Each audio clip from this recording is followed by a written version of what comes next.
ನಮಸ್ಕಾರ. ಮತ್ತೆ ನಿಮ್ಗೆಲ್ಲ ದುಡ್ಡಿನ ಮಾತು ಕಾರ್ಯಕ್ರಮಕ್ಕೆ ಸ್ವಾಗತ. ಇವತ್ತು ಚಿನ್ನದ ಬೆಲೆ ₹70 ಏರಿದೆ. 24 ಕ್ಯಾರೆಟ್ ₹75 ಏರಿಲ್ಲ. ಬೆಳ್ಳಿ ನೋ ಚೇಂಜ್ ಅಂತ ಹೇಳ್ತಾ ಇದ್ದಾರೆ. ಹಳ್ಳಿ ಕತೆ ನಿಮ್ಮ ಹತ್ರ ಹೇಳಿದ್ದೀನಲ್ಲ. ₹2,20,000, ₹2,10,000 ಕೂಡ ನಿಮ್ಮಿಂದ ಮಾರೋದಕ್ಕಾಗಲ್ಲ. ರೂಪಾಯಿ 96, 25ರಲ್ಲಿ ತತ್ತರಿಸ್ತಾ ಇದೆ. ಮಧ್ಯದಲ್ಲಿ ಸ್ವಲ್ಪ 95, 90 ವರೆಗೆಲ್ಲ ಹೋಯ್ತು.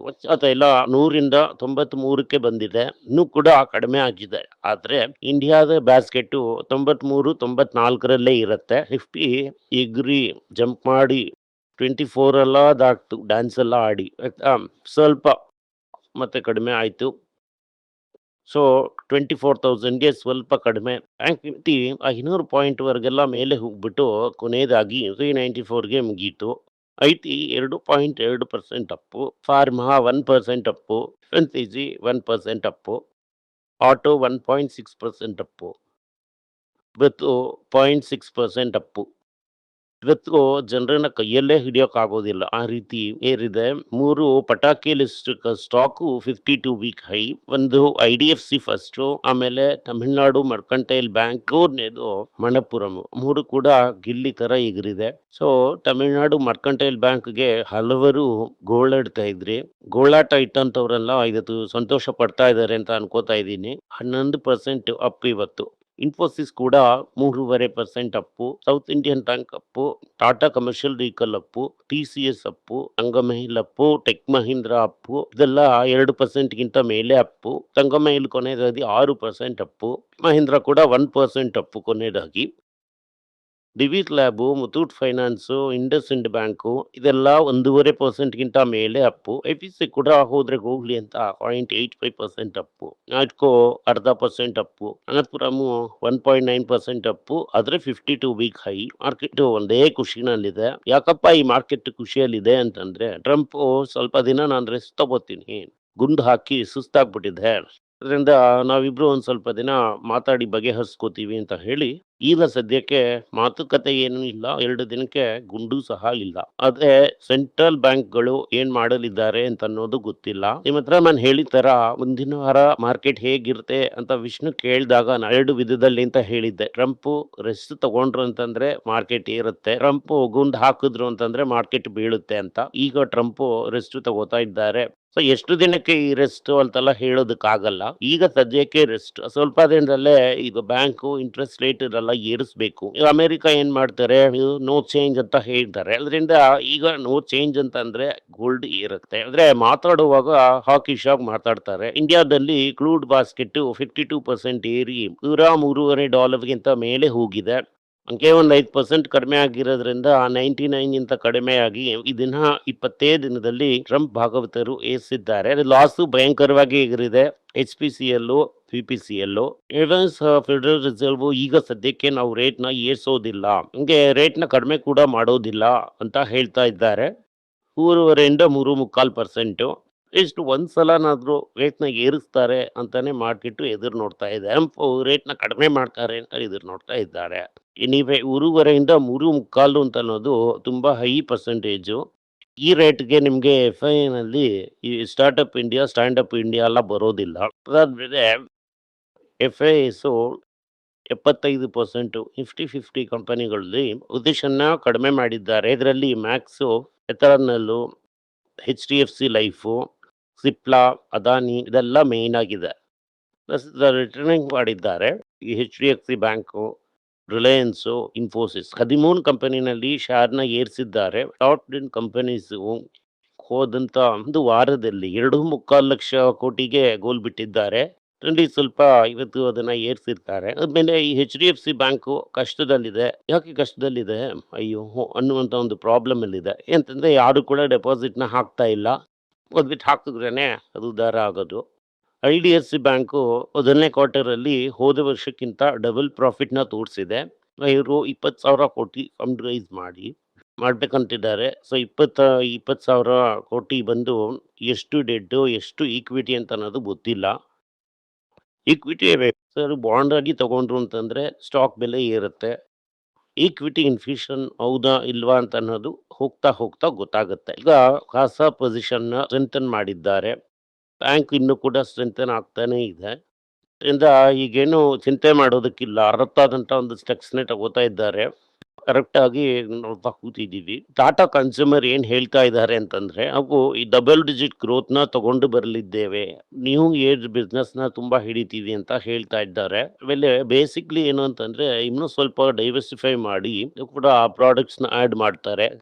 ಯುಎಸ್ ಅಲ್ಲಿ ಉಸಿರಾಡಕ್ಕೂ ಅವೇ ಕಷ್ಟಪಡ್ತಾ ಇರೋಂಥ ಒಂದು ಪೈಪ್‌ಲೈನ್‌ಗೆ ಕಾನ್ಸಂಟ್ರೇಟ್ ಮಾಡಲಿದ್ದಾರೆ. ಅದರಲ್ಲಿ ಎಲೆಲಿಯವ್ರ ಜೊತೆ ಸೇರಿ ಮಾಡಬೇಕಾಗಿರೋಂಥ ಸೆಮಿ ಗ್ಲೂಟೈಡ್‌ನ ಟಾಟಾ ಸ್ಟೀಲ್ ಏನ್ ಹೇಳ್ತಾರೆ ಅಂತಂದ್ರೆ, ಇಸಿಯು ಮೆಲ್ಟಿಂಗ್ ಟೆಕ್ನಾಲಜಿನಲ್ಲಿ ನಾವು ಮಾಡಿದ್ದೀವಿ.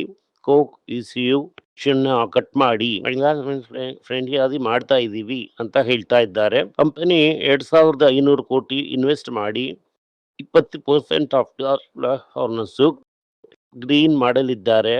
ಇದರಲ್ಲಿ ಆ ಇವಿ ಪ್ರಾಡಕ್ಟ್‌ನ ಯೂಸ್ ಮಾಡ್ಬೋದಾ ಬೇಡ್ವಾ ಅಂತ ನೋಡ್ತಾ ಇದ್ದಾರೆ. ಇಂಡಸ್ಇಂಡ್ ಬ್ಯಾಂಕು ಏನ್ ಹೇಳ್ತಾ ಇದ್ದಾರೆ ಅಂತಂದ್ರೆ, ವೆಹಿಕಲ್ ಫೈನಾನ್ಸು, ಮೈಕ್ರೋ ಫೈನಾನ್ಸ್ ಇದು ಏರುತ್ತೆ ಅಂತ ಹೇಳ್ತಾ ಇದ್ದಾರೆ. ಜನರಲ್ ಇನ್ಶೂರೆನ್ಸ್ ಕಂಪನಿ ಅಂದ್ರೆ ರಿಲಯನ್ಸ್ ಇಂದ ತಗೊಂಡಂತ ಈ ಆಕ್ಷನ್ ಅಲ್ಲಿ ತಗೊಂಡಂತ ಕಂಪನಿ ಒಂದು 5,000 ಕೋಟಿನ ಇಳಿಸ್ಬೋದಾ ಅಂತ ಬೇನ್ ಕ್ಯಾಪಿಟಲ್ ನೋಡ್ತಾ ಇದ್ದಾರೆ. ಕ್ಯಾಪಿಟಲ್ ಮಣಪ್ಪುರಂನ ಕೂಡ ತಗೊಂಡು ಇಟ್ಕೊಂಡಿದ್ದಾನೆ. ಈ ರೀತಿಯಾಗಿ ಹಲವು ಇನ್ವೆಸ್ಟ್ಮೆಂಟ್ ಮಾಡ್ತಾ ಇದ್ದಾನೆ. Pro consumer, Murugappa group, W horse ಅಂತ ಒಂದು ಕೇರಳ ಬ್ರ್ಯಾಂಡ್, ಅದಕ್ಕೆ ಇಬ್ರು ಹೊಡೆದಾಡ್ಕೋತಾ ಇದ್ದಾರೆ. ಇನ್ಫೋಸಿಸ್ ಏನ್ ಹೇಳ್ತಾರೆ ಅಂತಂದ್ರೆ, ನಮಗೂ ಡೀಲಲ್ಲಿ ನಮ್ಮಿಂದ ದುಡ್ಡು ಮಾಡೋದಕ್ಕೆ ಆಗ್ಲಿಲ್ಲ, ಲಾಸ್ ಅಲ್ಲಿ ಇದ್ದೀವಿ. ಅದರಲ್ಲಿ ಡೈಮರ್ ಬೆನ್ಸು, ಪ್ಯಾನ್ ಕಾರ್ಡ್, ಆಮೇಲೆ ಡಾಲ್ಮಿಯಾ ಟ್ರಕ್ ಪ್ಲಸ್ ಫಸ್ಟ್ ಗೆಣ್ಸು ಇದು ಮೂರನ್ನು ಬಿಟ್ಬಿಡ್ತೀವಿ, ಹಂಗಿದ್ಕಂಗೆ ಲಾಭ ಇಲ್ಲ ಅಂತ ಹೇಳಿದ್ದಾರೆ. ಎಐ ಇಂಡಿಯನ್ ಐ ಟಿ ಇಂಡಸ್ಟ್ರಿನಲ್ಲಿ ಪ್ರೈಸ್ ಮೂವರ್ನ ಹೊಡೆದು ಬಿಟ್ಟಿದ್ದಾರೆ. ಹಂಗಂತಂದ್ರೆ ಏನಂದ್ರೆ ಇಂಜಿನಿಯರ್ ಸಂಬಳದಲ್ಲಿ ಕೈ ಇಡ್ತೀವಿ ಅಂತ ಹೇಳ್ತಾ ಇದ್ದಾರೆ. IPO ಮಾರ್ಕೆಟ್ ಅಲ್ಲಿ 25,000 ಕೋಟಿ ಬರಲಿದೆ. ಅದು ಫುಲ್ ಅಂಡ್ ಫುಲ್ ಮ್ಯೂಚುವಲ್ ಫಂಡೇ ತಗೋಬೇಕು. ಮುಕ್ಕಾಲ್ ಭಾಗ ಕಂಪನಿ ಒಂದು ವೇಸ್ಟ್ ಕಂಪನಿ. ಹಾಗೆ ಹೆಂಗೆ ಬಿಸ್ನೆಸ್ ಮಾಡಬೇಕು, ಎಲ್ಲಿಂದ ಮಾಡೆಲ್ ತಗೋಬೇಕು ಅನ್ನೋದೇ ಗೊತ್ತಿಲ್ಲ. ಸೆಪ್ಟೋ ಹಾಕಲಿದ್ದೀವಿ ಅಂತ ಹೇಳ್ತಾ ಇದ್ದಾರೆ. ಎಷ್ಟೇ ಹಾಕಿ ಆಲ್ರೆಡಿ ದುಡ್ಡನ್ನ ನುಂಗ್ಬಿಟ್ಟ. ಫಿಫ್ತ್ ಇಟ್ಟು ಮಣಿಪಾಲ್ ಕೂಡ ಹಾಕ್ತೀವಿ. ಇದರಲ್ಲಿ ಯಾವುದು ಕೂಡ ಇನ್ವೆಸ್ಟರ್ ಫ್ರೆಂಡ್ಲಿ ಇಲ್ಲ. ಇದು ಯಾವುದ್ರಲ್ಲೂ ಕೈ ಇಟ್ಟು ಬಿಡಬೇಡಿ. ಶ್ರೀರಾಮ್ ಟ್ರಾನ್ಸ್ಪೋರ್ಟ್ ಫೈನಾನ್ಸ್ ಏನ್ ಹೇಳ್ತಾ ಇದ್ದಾರೆ ಅಂತಂದ್ರೆ, ಯಾಕಪ್ಪ ಬೇರೆ ದುಡ್ಡು ಹೊಡಿಬೇಕಾ, ನಾನು ಕೂಡ ಗೋಲ್ಡ್ ಬಿಸ್ನೆಸ್ ಅಲ್ಲಿ ಇಳಿತೀನಿ. ಈಗ ಜಸ್ಟ್ 7,500 ಕೋಟಿ ಇಟ್ಟಿದ್ದೀನಿ. ನಾನು ಕೂಡ ಸ್ಪರ್ಧೆನಲ್ಲಿ ಜಿಗಿದು 20,000 ಕೋಟಿ ಮಾಡ್ತೀನಿ ನೋಡು ಅಂತ ಹೇಳ್ಕೊಂಡು ತಿರುಗ್ತಾ ಇದ್ದಾರೆ. ಮೋರ್ ದನ್ ಇಂಡಿಯಾದ ಇವಿ ಎಕ್ಸ್ಪೋರ್ಟ್ಸ್ 14 ಫೋಲ್ಡ್ ಆಗ್ಬಿಡ್ತು. ಮುಕ್ಕಾಲ್ ಭಾಗ ಮಾರುತಿ ಇವಿ ಎಕ್ಸ್ಪೋರ್ಟ್ ಮಾಡ್ತಾ ಇದ್ದಾರೆ. ಈ 14 ಫೋಲ್ಡ್ ಅಂದ್ರೆ ದೊಡ್ಡ ನಂಬರ್ ಅಂತೆಲ್ಲ ಅನ್ಕೊಂಡ್ ಬಿಡಬೇಡಿ. 0 ಕಾರ್ ಮಾಡ್ತಾ ಇದ್ದಿದ್ದೆಲ್ಲ ಈಗ ಅದರಿಂದ ಒಂದು 15 ಕಾರ್ ಮಾಡ್ತಾ ಇದೆ ಅಂತ ಅರ್ಥ. ಅದರಿಂದ ಇವಿ ಟೈರ್ಗಳು ಮಹೀಂದ್ರನು ಟಾಟಾಸು ಒಂದು 3 ಇಂಟರ್ನ್ಯಾಷನಲ್ ಬ್ರ್ಯಾಂಡ್ ನ ಓಪನ್ ಮಾಡ್ತಾ ಇದ್ದಾರೆ. ಗಂಟೆ ಹೋದ್ವಾರ ಹೇಳಿದ್ನಲ್ಲ, ಈ ಟಾಟಾ ಹೆಸರಿನಿಟ್ಟು ನೆಕ್ಸಾನ್ ನಲ್ಲಿ ಇಳಿಸ್ತಾ ಇದ್ದಾನೆ ಅಂತ. ಆ ತರ ಇಂಡಿಯಾದ ಈ ಪರ್ಚೇಸಿಂಗ್ ಮ್ಯಾನೇಜರ್ ಇಂಡೆಕ್ಸ್ 4 ಇಯರ್ ಲೋಗೆ ಹೋಗಿದೆ. ಹಂಗಂತಂದ್ರೆ ಗ್ರೋತ್ ಅಡಿ ಪಾತಾಳಕ್ಕೆ ಇಳಿದು ಬಿಟ್ಟಿದೆ ಅಂತ ಅರ್ಥ. ಎನ್ವಿಡಿಯಾನು ಎಸ್ಕೆನು ಏನ್ ಹೇಳ್ತಾ ಇದ್ದಾರೆ ಅಂತಂದ್ರೆ, ಪಾಪ ಓಪನ್ ಒಂದು $500 ಮಿಲಿಯನ್ ನಾವೇ ಕೊಟ್ಟು ನಾವು ಎ ಡೇಟಾ ಸೆಂಟರ್ನ ರೆಡಿ ಮಾಡ್ತೀವಿ ಅಂತ. ಬೇಸಿಕ್ಲಿ ಏನು ಅಂತಂದ್ರೆ, ಎಐ ಡೇಟಾ ಸೆಂಟರ್ ಅಂತಂದ್ರೆ ಬೇಸಿಕ್ಲಿ ಇದು ರೌಂಡ್ ಟ್ರಿಪ್ಪಿಂಗು. ಇವತ್ತಿಂದ ಪ್ರಾಡಕ್ಟ್ ತಗೋತಾನೆ, ಅದನ್ನ ಇವನಿಗೆ ಫುಟ್ ಕ್ರಿಯೇಟರ್ ಮಾಡಿದೆ ಅಂತ ಹೇಳ್ತಾನೆ. ಈ ರೌಂಡ್ ಟ್ರಿಪ್ಪಿಂಗ್ ಕೆಲಸ ಅನ್ನೋದು ನಡೆಯಲಿದೆ. ಇದರಿಂದನೂ ಮಾರ್ಕೆಟ್ ಇವತ್ತು ಏರ್ತು ಅಂತ ಕೆಲವರು ಹೇಳ್ತಾ ಇದ್ದಾರೆ. ತಮಿಳುನಾಡು ಮರ್ಕೆಂಟೈಲ್ ಬ್ಯಾಂಕ್ನ ನೆಟ್ ಪ್ರಾಫಿಟ್ 35% ಏರಿ 400 ಕೋಟಿಗೆ ಹೋಗಿದೆ. ಮೇನ್ ಆಗಿ NPA ಕಡಿಮೆ ಆಗಿದೆ. ಆಕ್ಟಿವ್ ಮ್ಯೂಚುವಲ್ ಫಂಡ್ ಬಗ್ಗೆ ನಾವು ತುಂಬಾ ದಿನಕ್ಕೆ ಮುಂಚೆ ಡಿಸ್ಕಸ್ ಮಾಡಿದ್ದೀವಿ. ವೇನ್ ಜೋಶಿ ಅಂತ ಅವ್ರು ಮೊದಲು ಅವನು ತಗೊಳ್ಳೋದಕ್ಕೆ ಮುಂಚೆನೆ ಈ ಸಾಮಾನುಗಳಿಗೆಲ್ಲ ಮೆಟೀರಿಯಲ್ಗೆಲ್ಲ ದುಡ್ಡನ್ನ ಹಾಕಿ ಸಂಬಂಧಿಕರ ಅಕೌಂಟಲ್ಲಿ ತಗೊಂಡು ಇಟ್ಕೊಂಡಿರ್ತಾನೆ. ಕಾಲ್ ಕೊಟ್ಟಿದ ತಕ್ಷಣ ಮಾರ್ಬಿಡ್ತಾನೆ. ಆ ರೀತಿ 30 ಕೋಟಿ ರೂಪಾಯಿಗಿಂತ ಮೇಲೇನೆ ಸಂಪಾದನೆ ಮಾಡಿದ್ದಾನೆ ಅಂತ ಹೇಳಿ ಕಂಡುಹಿಡಿದು ಅವನನ್ನ ಮಾರ್ಕೆಟ್ ಇಂದ 7 ವರ್ಷಕ್ಕೆ ದೂರ ಇಟ್ಬಿಟ್ಟಿದ್ದಾರೆ. 7 ವರ್ಷಕ್ಕೆ ಮಾರ್ಕೆಟ್ ಕಡೆ ಬರೋದಕ್ಕಾಗಲ್ಲ. ಇದು ಆಕ್ಸಿಸ್ ಬ್ಯಾಂಕ್ ಮ್ಯೂಚುವಲ್ ಫಂಡ್ ಅಲ್ಲಿ ಮಾಡಿದ್ದಂಥದ್ದು. ಕಲ್ಯಾಣ್ ಜುವೆಲ್ಲರ್ಸ್ ಏನ್ ಹೇಳಿದ್ದಾರೆ, ಮ್ಯೂಚುವಲ್ ಫಂಡ್ ಮೋತಿಲಾಲ್ ಒಸ್ವಾಲ್ 5 ಕೋಟಿ ಶೇರ್ಸ್ ಮಾರ್ತಾರೆ. ಟೋಟಲ್ ಆಗಿ ಅವನು 10% ಹತ್ರ ಅಷ್ಟು ಟೋಟಲ್ ಆಗಿ ಅವನು 10% ಹತ್ರ ಸ್ಟೇಟ್ಮೆಂಟ್ ಇಟ್ಟಿದ್ದಾರೆ. ಸಲ ವಾನ್ಬರ್ ಪಿಂಕಸ್ ಹೊರಗಡೆ ಹೋಗುವಾಗ ಒಳಗಡೆ ಏನೋ ಮಾಡಿ ಅದು ಕಾಂಟ್ರವರ್ಸಿ ಆಗಿತ್ತು. ದೊಡ್ಡದಾಗಿ ಏನು ಬಿತ್ತಿಲ್ಲ. ಇನ್ನೊಂದು 50 100 ಅಂತ ಹೋಯ್ತು ಅಂತಂದ್ರೆ ತುಂಬಾ ಅಂದ್ರೆ ಅದು ಇವಾಗಲೇ ಅದು ಹೈಲಿ ಓವರ್ ವ್ಯಾಲ್ಯೂಡು ಈ ಕಲ್ಯಾಣ. ಅದರಿಂದ ಸ್ವಲ್ಪ ಪ್ರಾಫಿಟ್ ಟೇಕಿಂಗ್ ಆಗಿರ್ಬೋದು ಅಂತ ನಾನು ಅನ್ಕೋತಾ ಇದ್ದೀನಿ. ಓವರ್ ಆಲ್ ಆಗಿ ನೋಡಿದ್ರಿ ಅಂತಂದ್ರೆ ಮಾರ್ಕೆಟ್ ಇವತ್ತು ಸ್ವಲ್ಪ ರಿಲೀಫ್ ವ್ಯಾಲಿ ಟ್ರಂಪ್ ಇಂದಾನು ಮತ್ತೆ ಎನ್ಮೇನಿಂದಾನು ಸಿಕ್ಕಿದೆ. ಅದು ಎಷ್ಟು ದಿನದವರೆಗೂ ತಡೆಯುತ್ತೆ ಅನ್ನೋದನ್ನು ನಮ್ಮಿಂದ ಹೇಳೋದಕ್ಕಾಗಲ್ಲ. ಇರೋವರೆಗೂ ಇದನ್ನ ಹಿಂಗೆ ಎಂಜಾಯ್ ಮಾಡೋಣ. ಅದಾದ್ಮೇಲೆ ತಿರ್ಗಾ ಬಿರುಗಾಳಿ ಬಂದಾಗ ಏನ್ ಮಾಡೋದು ಅಂತ ನೋಡೋಣ.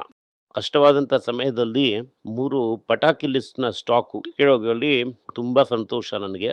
ತುಂಬಾ ಜನ ಪ್ರಾಫಿಟ್ ಮಾಡಿರ್ತೀರಾ ಅನ್ಕೋತೀನಿ. ಈ ವಿಡಿಯೋ ನಿಮ್ಗೆ ಇಷ್ಟ ಆಗಿದ್ರೆ ವಿಡಿಯೋನ ಲೈಕ್ ಮಾಡಿ, ನಮ್ಮ ಚಾನೆಲ್‌ನ ಸಬ್ಸ್ಕ್ರೈಬ್ ಮಾಡಿ, ಬೆಲ್ ನೋಟಿಫಿಕೇಶನ್ ತಟ್ಟಿ. ಈ ವಿಡಿಯೋನ ಸಾಧ್ಯ ಆದ್ರೆ ನಿಮ್ಮ ಸಂಬಂಧಿಕರಿಗೂ, ಸ್ನೇಹಿತರಿಗೂ ಕಳಿಸಿ ಅವರಿಗೂ ನೋಡೋದಕ್ಕೆ ಹೇಳಿ. ಧನ್ಯವಾದಗಳು. ನಿಮಗೆ ಏನಾದರೂ ಸಂದೇಹ ಇದ್ದು ನನ್ನನ್ನು ಕಾಂಟ್ಯಾಕ್ಟ್ ಮಾಡಬೇಕು ಅಂತ ಅನ್ಕೊಂಡ್ರಿ ಅಂದ್ರೆ ಸ್ಕ್ರೀನ್ ಮೇಲೆ ಬರ್ತಾ ಇರುವಂತ ಮೇಲ್ ಐಡಿಗೆ ಮೆಸೇಜ್ ಮಾಡಿ, ನಮ್ಮ ಟೀಮ್ ನಿಮ್ಮನ್ನ ಕಾಂಟ್ಯಾಕ್ಟ್ ಮಾಡ್ತಾರೆ. ಎಲ್ಲರಿಗೂ ನಮಸ್ಕಾರ. ಮಕ್ಕಳಿಗೋಸ್ಕರ financial literacy money for nothing ಅಂತ 2ನೇ ಪಾರ್ಟ್. ಇದರಲ್ಲಿ ಚೆಕ್ ಬರೆಯೋದು ಹೇಗೆ, ಡೆಪಾಸಿಟ್ ಸ್ಲಿಪ್ ಬರೆಯೋದು ಹೇಗೆ, ಇದು ಹೇಗೆ ಬಂದಿದೆ, ಆಟರಿಂದ ಡಿಮಾನಿಟೈಸೇಷನ್ ವರೆಗೂ ಎಲ್ಲವನ್ನು ಕವರ್ ಮಾಡಿದ್ದೀವಿ. 12 ವರ್ಷದ ಮಕ್ಕಳಿಗೆ ಇದು ತುಂಬಾ ಯೂಸ್ಫುಲ್ ಆಗಿರುತ್ತೆ. ಈ ಬುಕ್ ಈಗ ಸದ್ಯಕ್ಕೆ ಸ್ಪೆಷಲ್ ಪ್ರೈಸ್ ಅಲ್ಲಿ 450 ರೂಪಾಯಿಗೆ ಕೊಡ್ತಾ ಇದೀವಿ. ಇದನ್ನ ಯೂಸ್ ಮಾಡ್ಕೊಳ್ಳಿ. ಧನ್ಯವಾದಗಳು. ದುಡ್ಡಿನ ಮಾತು ವೆಬ್ಸೈಟ್ ನ ಸಬ್ಸ್ಕ್ರೈಬ್ ಮಾಡಿ. 1 ವಾರಕ್ಕೆ 4 ಪ್ರೀಮಿಯಂ ಆರ್ಟಿಕಲ್, ರೀ ಆರ್ಟಿಕಲ್ಸ್ ಒಂದು 10ರಿಂದ 15 ನಾವು ಹಾಕ್ತಾ ಇದ್ದೀವಿ. ಇದರ ಸಬ್ಸ್ಕ್ರಿಪ್ಷನ್ 1 ತಿಂಗಳಿಗೆ 99 ರೂಪಾಯಿ ಅಷ್ಟೇ. ಹೇಳುವಂತ ಕಾನ್ಸೆಪ್ಟ್ಸ್ ನ ಗ್ರೇಟ್ ಆಗಿ ಎಕ್ಸ್ಪ್ಯಾಂಡ್ ಮಾಡಿ ಇದನ್ನ ಓದಿದ್ರೆ ನಿಮ್ಗೆ ತುಂಬಾ ಯೂಸ್ಫುಲ್ ಆಗಿರುತ್ತೆ. ಧನ್ಯವಾದಗಳು. ನಮಸ್ಕಾರ. ಮಕ್ಕಳಿಗೋಸ್ಕರ ಒಂದು ಬುಕ್ ನ ಲಾಂಚ್ ಮಾಡಿದ್ವಿ. ಅದು ತುಂಬಾ ಸಕ್ಸಸ್ಫುಲ್ ಆಗಿದೆ. ಯಾರಿಗೆಲ್ಲ ಆ ಬುಕ್ ಬೇಕೋ ನಮ್ಮ ಟೀಮ್ ನ ಕಾಂಟ್ಯಾಕ್ಟ್ ಮಾಡಿ. ಕೆಳಗಡೆ ಇರುವಂತ ನಂಬರ್ ಅಲ್ಲೂ ವೆಬ್ಸೈಟ್ ಅಲ್ಲೂ ನೀವು ನಮ್ಮನ್ನ ಕಾಂಟ್ಯಾಕ್ಟ್ ಮಾಡಿದ್ರೆ ನೀವು ಆ ಬುಕ್ ನ ತಗೋಬಹುದು. ಬೇರೆ ನಮ್ಮ ಬುಕ್ ಗಳು ಕೂಡ ಅವೈಲೇಬಲ್ ಆಗಿದೆ. ನೀವು ಇದನ್ನ ನಮ್ಮ ವೆಬ್ಸೈಟ್ ಮುಖಾಂತರನೂ ತಗೋಬಹುದು. ಕೆಳಗಡೆ ಇರುವಂತ ವಾಟ್ಸ್ಆಪ್ ನಂಬರ್ಗೆ ಮೆಸೇಜ್ ಮಾಡಿ ಕೂಡ ತಗೋಬಹುದು.